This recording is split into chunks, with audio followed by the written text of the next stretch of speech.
This is Dean Razavi. He is the mastermind behind Raspberry Games and therefore the game Vidar, where everyone dies. He is going to be taking a piece out of his teaching lecture specifically about RPG quest design. And take it away, Dean. All right, awesome. Yeah, so hi everyone, I'm Dean. I'm the developer of Vidar, which was shown yesterday, I guess, last night. It's you can see my website, or you can check out Vidar from there and all that good stuff. So as Josh said, I teach for a group called Playcrafting. They're based in New York, Boston, San Francisco, soon Seattle. They're doing things that are supporting all kinds of support for indie dev, including Exponites, and heavy focus on education. So I teach things like RPG design, RPG Maker, and today we're going to be doing kind of just a deep dive on one part of RPG design, which is specifically on quest design. So if you're in New York, where I am, then you should come to my classes, and we'll talk about other components of RPGs.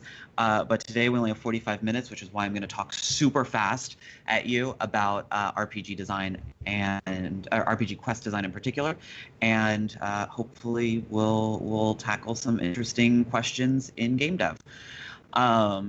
So let's get started. We're going to be talking about two kinds of quests, two buckets of quests today, main quests and side quests. And before we go in any further, because everyone tends to have a little bit of an understanding of what those things might be in their head, it's important to define them in order to figure out what are good design principles for them. So a lot of people might say that a main quest is something that's required and a side quest is something that's optional. The dichotomy it doesn't map exactly 100%, right? Because, so for example, think of any RPG that requires grinding to move to like the next part or the next level or whatever it is.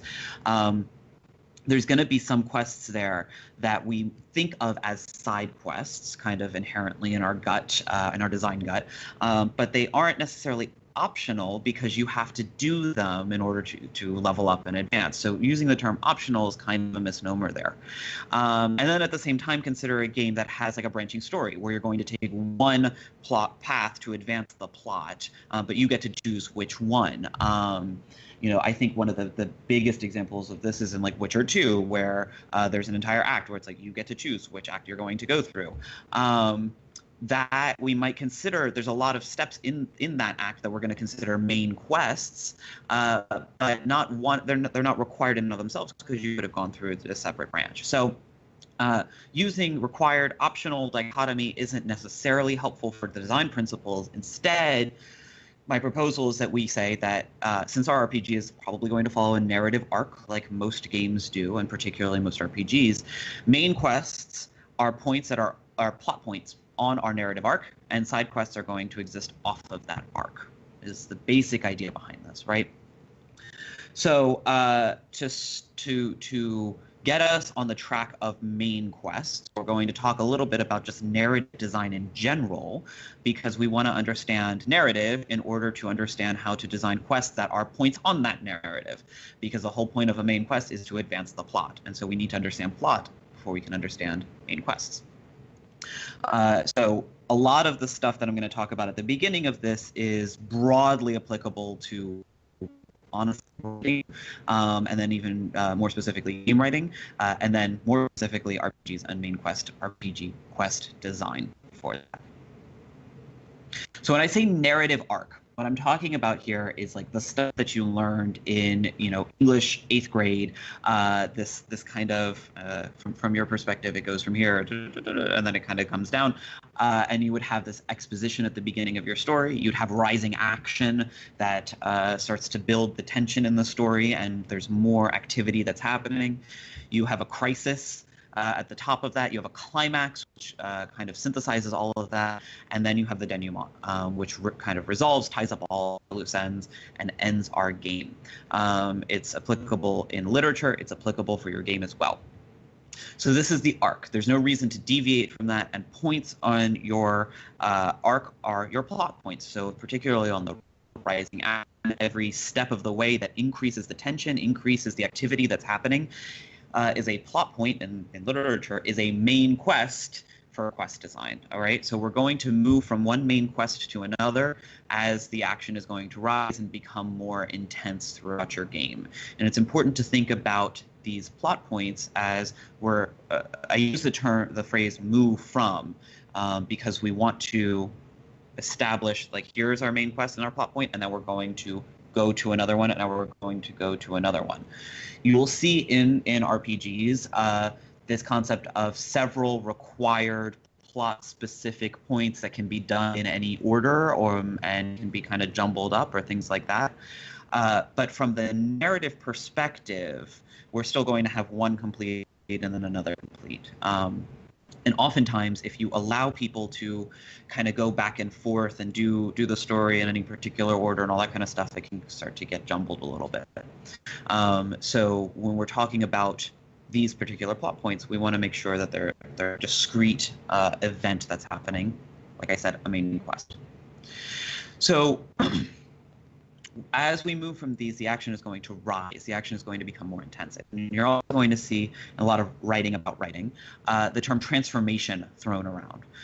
We need a transformation that gets started by the end of the exposition and is completed at the climax, and then kind of crystallizes and becomes more permanent during the denouement.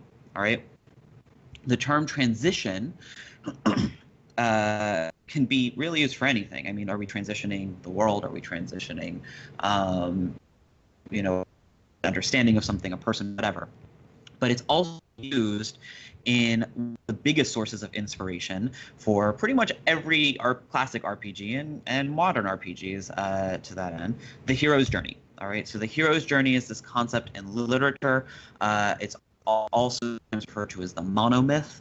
And it's just an extremely common template that involves a hero that goes on an adventure, and that kind of sounds like a video game, right? And you're going to find, and they go through a transformation. They leave a known world, they go through a lot of different steps, and then they come back a different, presumably better, but at least a different person, all right?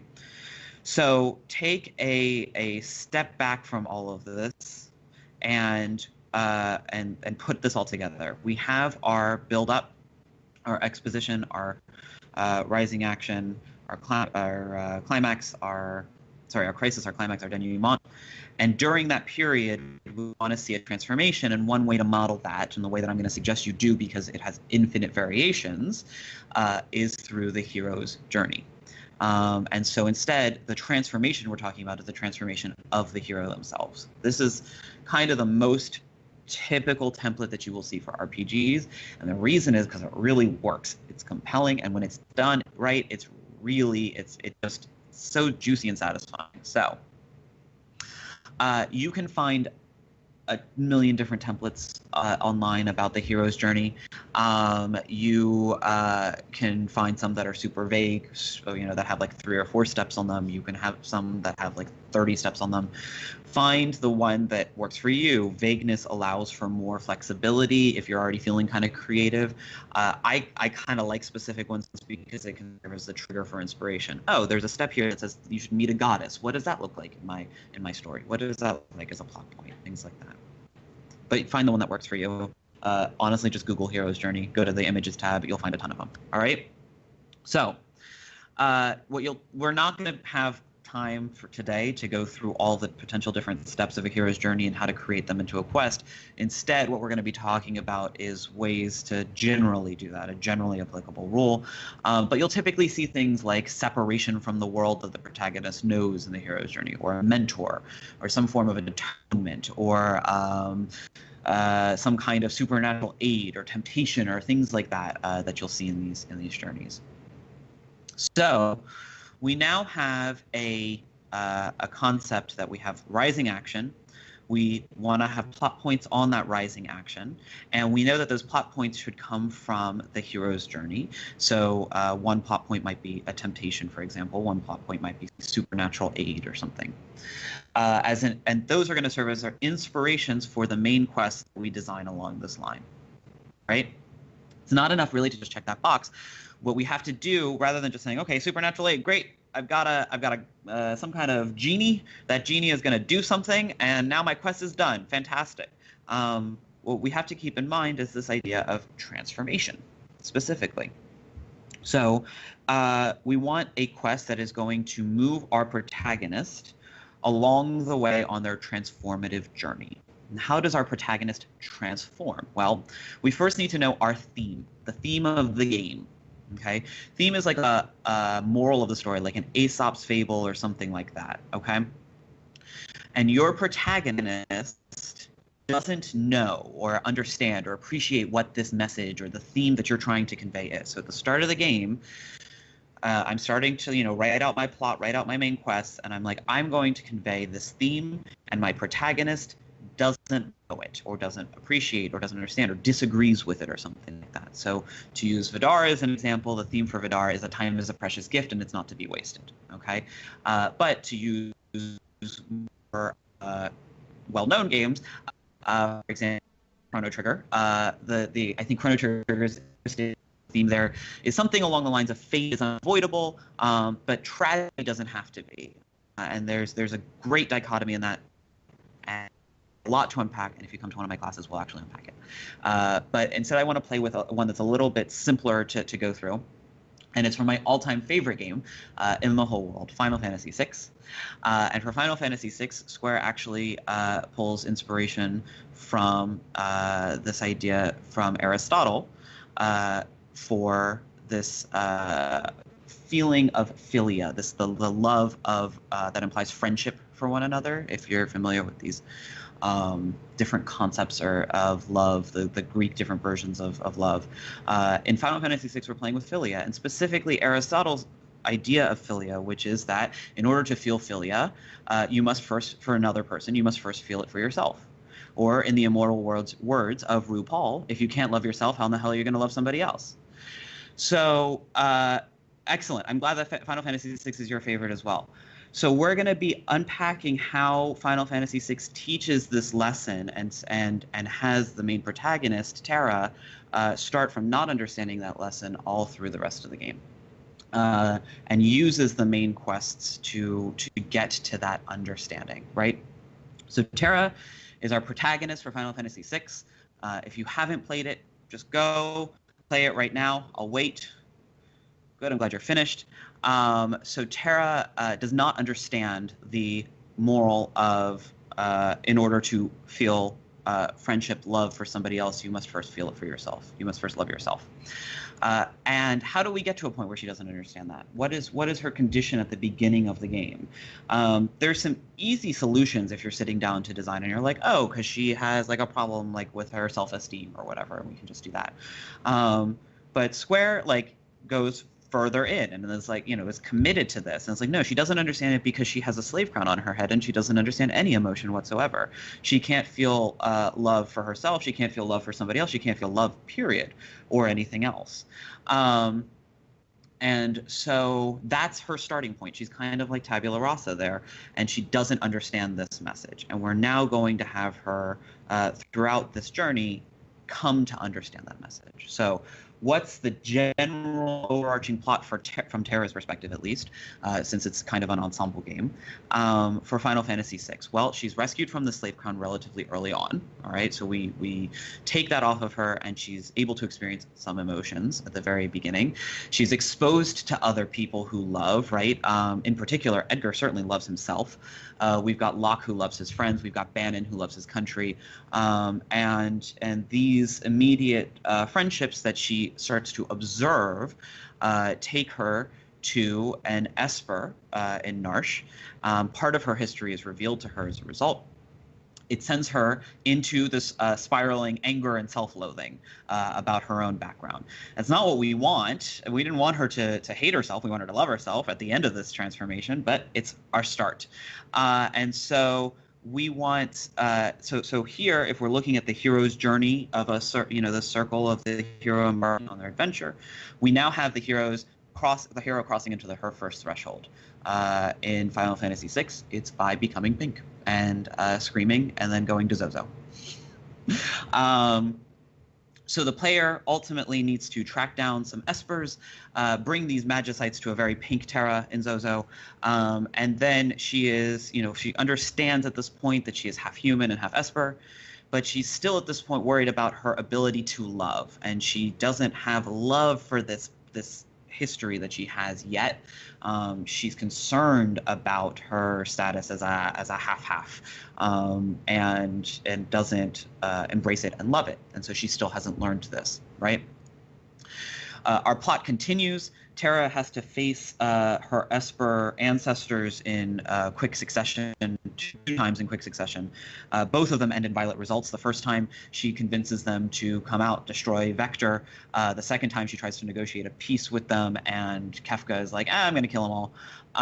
And the section here that we're talking about in the hero's journey are trials, most of which often fail. Particularly in the hero's journey, the trials that a hero go through at the beginning of their journey, they fail. Terra ends up with a mentor, however briefly. It's really only about 2 lines that are exchanged with this mentor, but I love this moment because I think it's really important to her journey, which is when Terra speaks with General Leo in Vector, and she's concerned about her ability to love as a half-Esper and not a full human.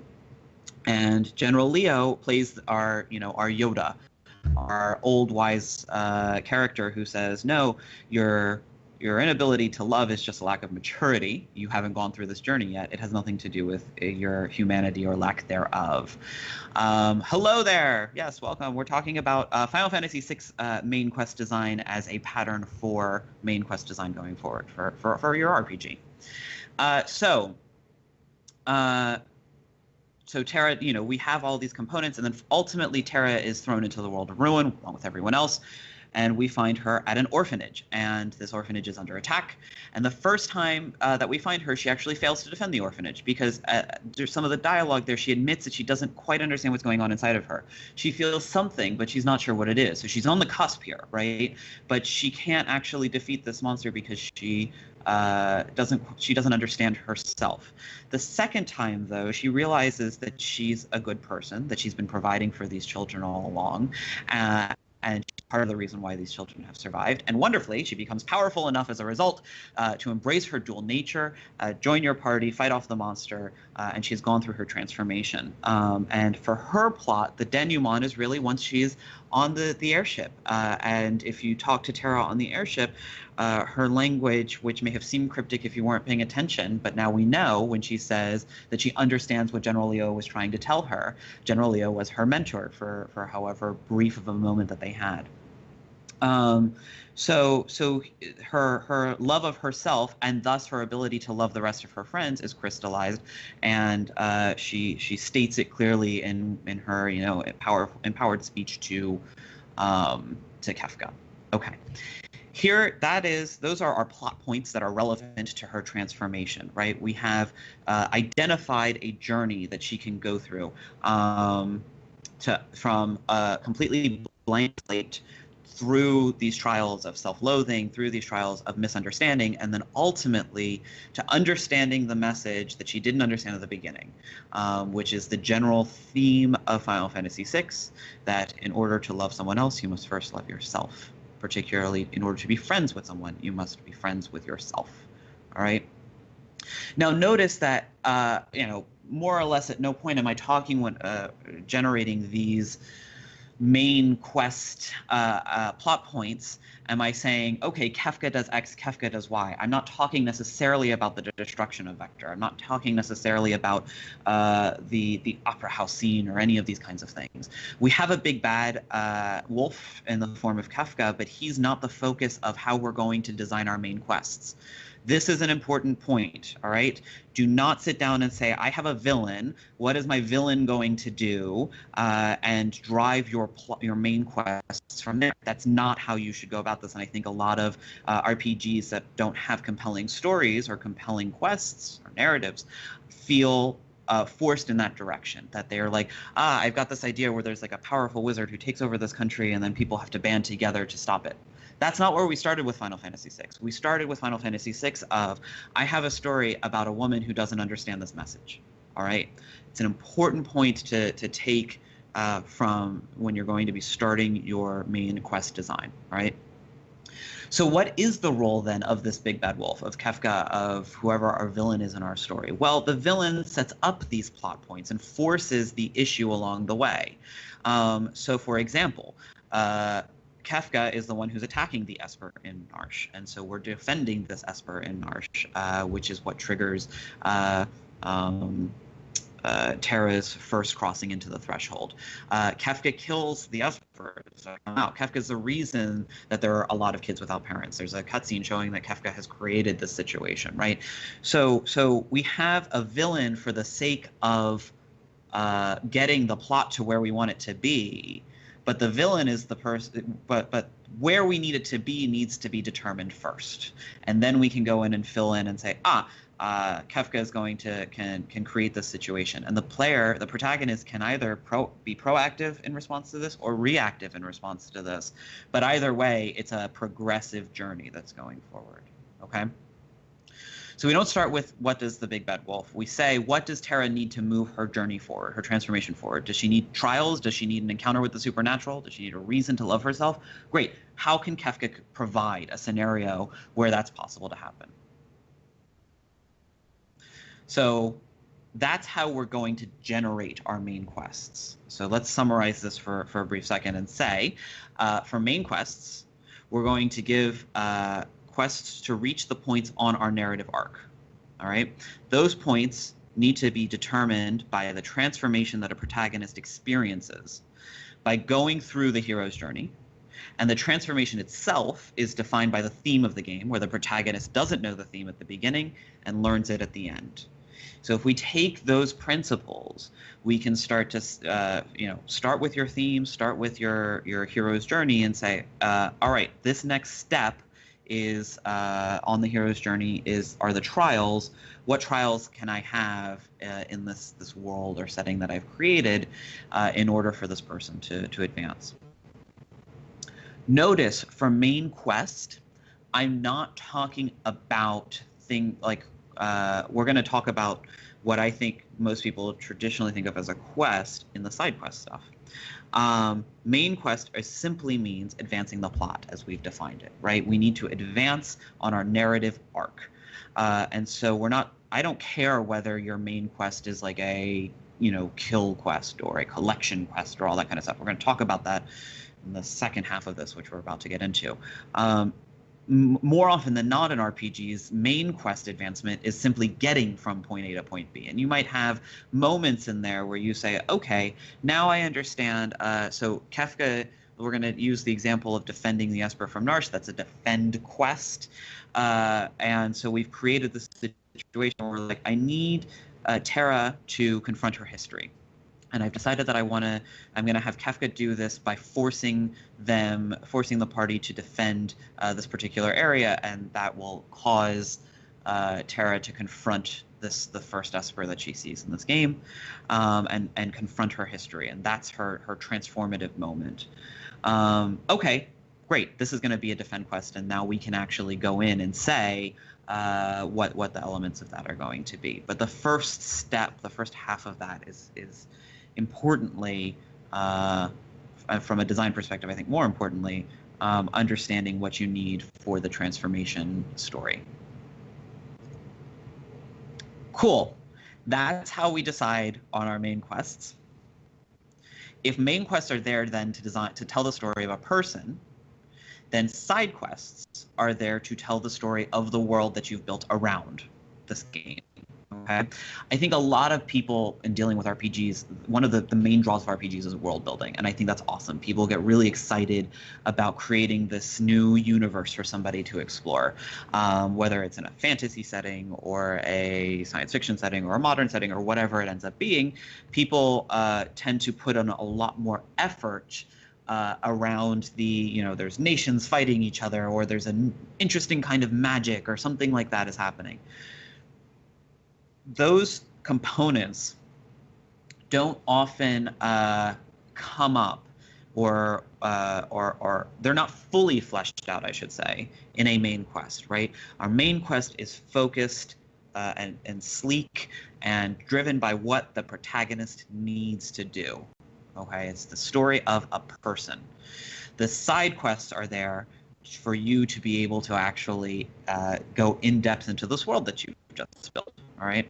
So side quests are your time to explore the edges of everything else that didn't get developed in the main quest.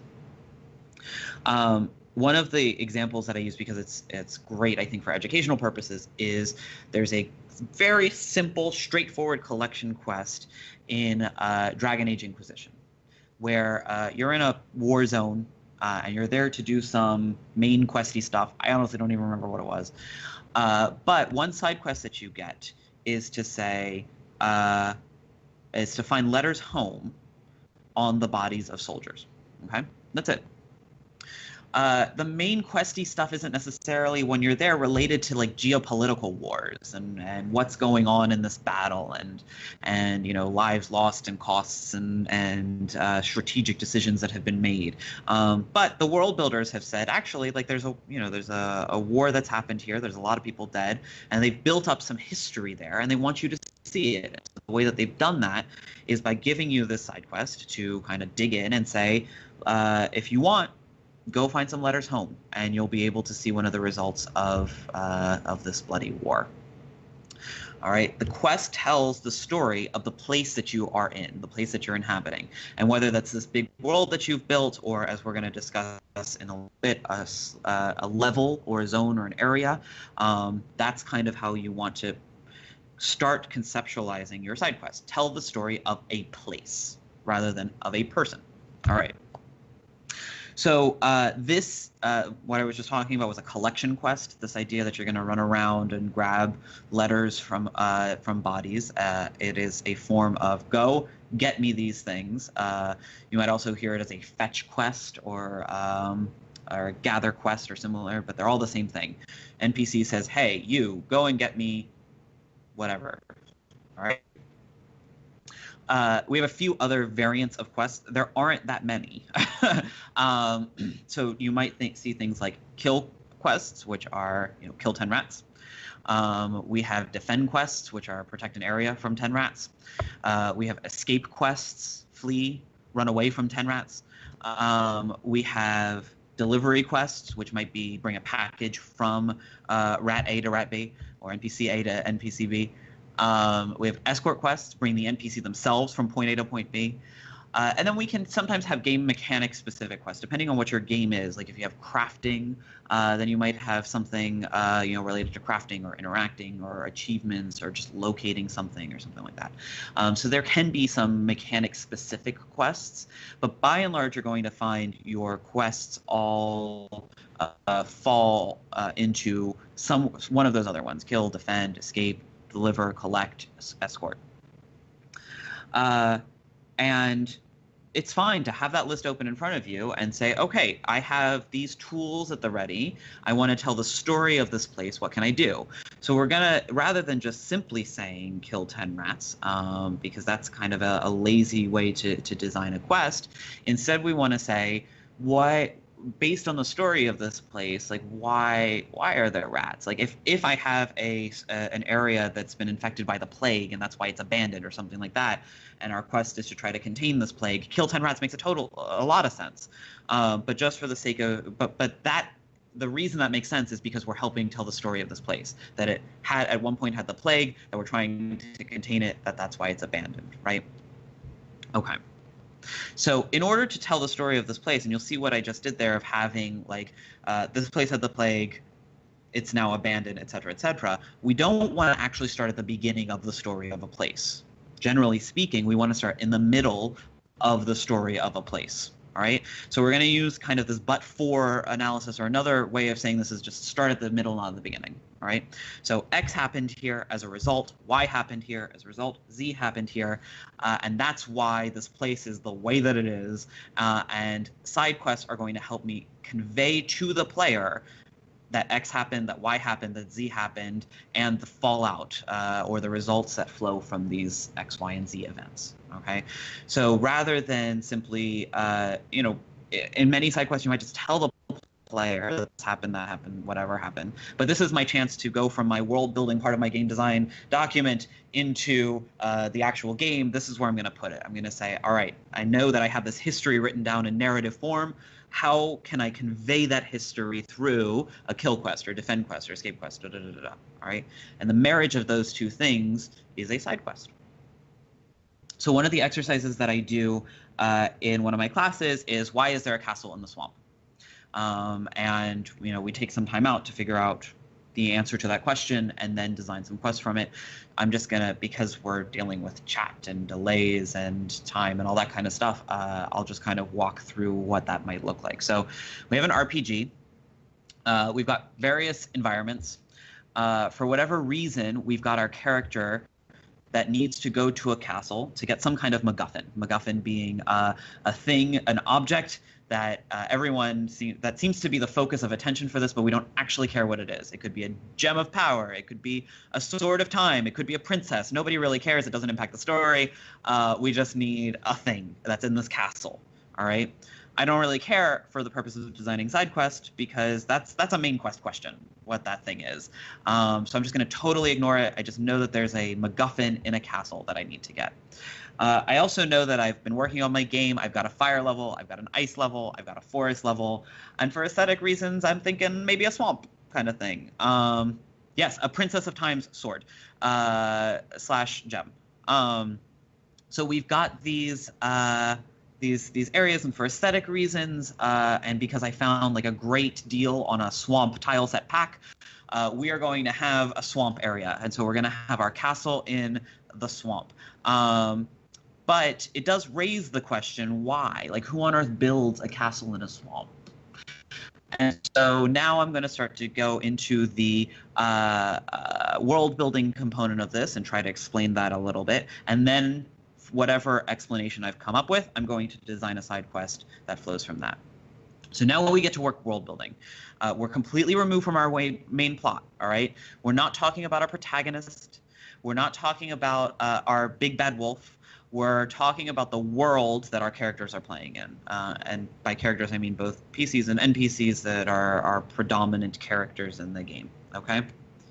So let's say for my game, there's a queen who had ruled a very large kingdom, had twin sons who hated each other, and in an attempt to have them cooperate in her will, she said that each would get half of the kingdom when she died, but they would be able to determine where their sibling must build their new castle. So brother A would tell brother B where brother B's castle has to be, and vice versa. All right, that's the story that I've decided to explain. She thought that this would kind of work as a system of checks and balances. Predictably, one brother immediately, as soon as the queen dies, is like, you should go pound sand, you're building your castle in the desert. And the other brother's like, fine, you're building your castle in the fucking swamp. And here we are.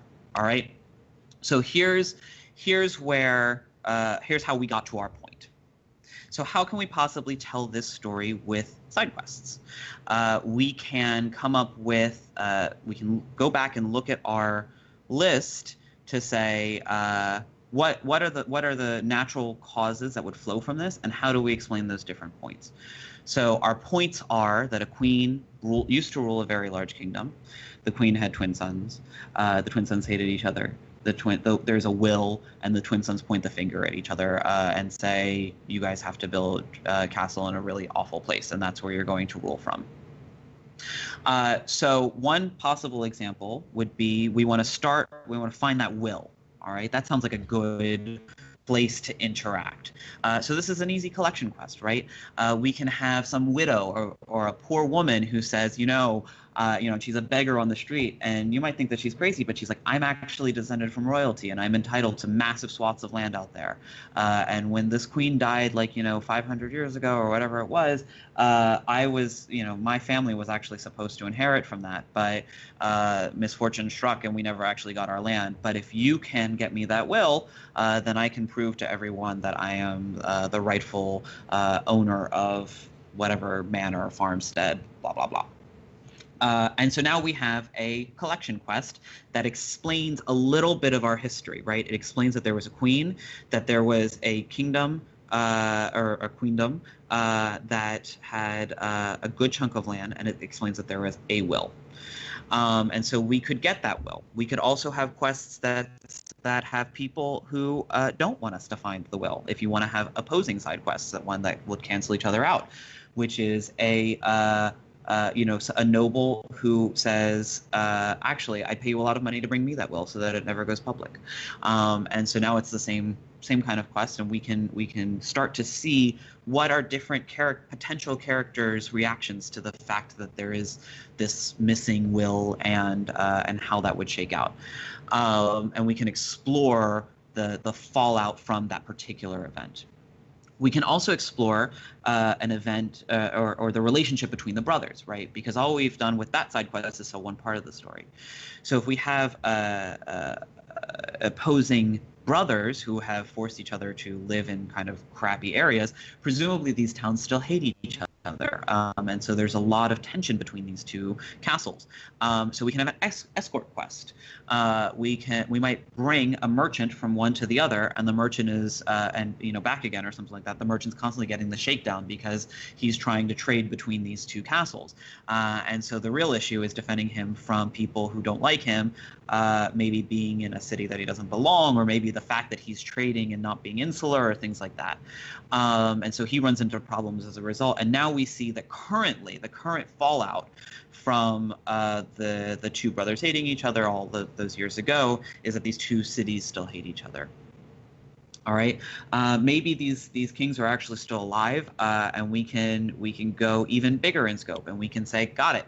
Our swamp castle king is going to just ask you to kill his brother, and now we have a kill quest, and it's a lot more interesting than killing 10 swamp monsters because you happen to be in a swamp area. Instead, you're going to have to, you have a particular target to assassinate. That's a total side quest. It has nothing to do with our character going in and getting the MacGuffin and leaving. And nobody said that side quests have to be smaller in scope than your plot. And this is important.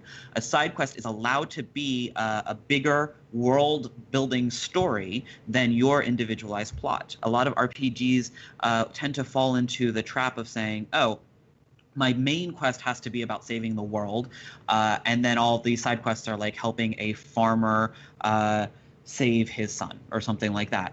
And that's not necessarily the case.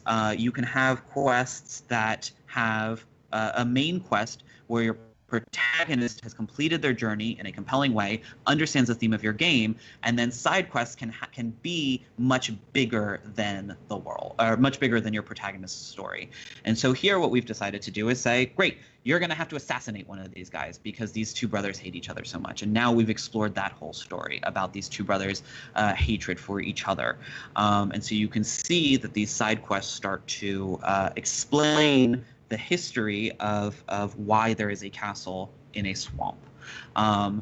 Again, none of those seem to be necessary to the player's journey, but or the development of the protagonist's narrative arc, but they help explain the history of a place. They tell the story of a place. So to summarize, what we would do is we would look, we would take our world building, we would say, what's the history of this place? Why is this place in the state that it is? And work backwards from there so that we're telling the story in the middle of it and in the beginning. So once we work backwards from there, we say, okay, I have all these things that happened in the past here. How do I explain those using my menu of possible quests, a kill quest, a defend quest, an escape quest, a delivery, an escort, whatever it is. And then I kind of can use the template of one of those quests, the plot point from my prior history of this place, merge them together, and create a side quest. So those are the two quests, quest design things that I wanted to talk about for main quests and side quests. I hope that was helpful to you. I am a super fast talker, so I managed to get through this with even 4 minutes to spare. So if you guys have any questions about anything on quest design in chat, let me hear them. And also, luckily, just coming in because everything's sort of wrapping up, this will all be recorded and on YouTube in the coming days. So if you missed anything, don't worry. You'll be able to find it on IndieGameRiot.com. Awesome if you can talk, find by the way. something that slows down speaking, even better. You'll be fine. Even if it looked like I wasn't here, I was actually watching in the other room with Jesse while I made breakfast. And great talk. Okay. All right. Yeah. Question 2.